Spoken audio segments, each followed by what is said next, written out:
Depuis le 8 juillet dernier, le Vernet retient son souffle. Cela fait maintenant près de 3 semaines que le petit Émile a disparu.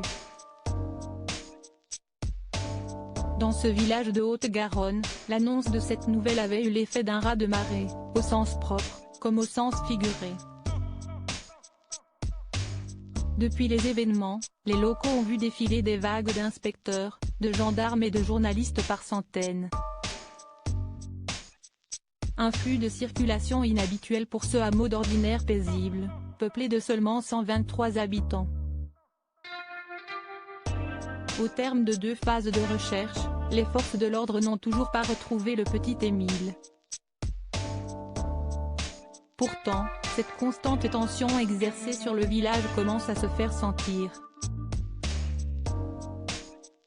Face aux caméras de BFM TV, une habitante du hameau a confié faire preuve d'une suspicion inhabituelle depuis les faits du 8 juillet.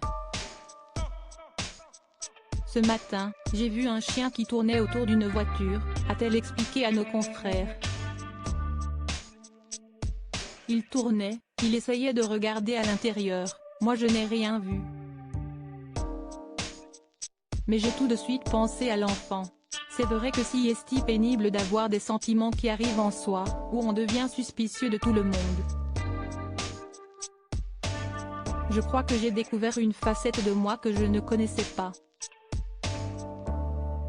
Des chiens chercheurs de cadavres mobilisés lundi 24 et mardi 25 juillet, les forces de police sont revenues à l'attaque au Vernet.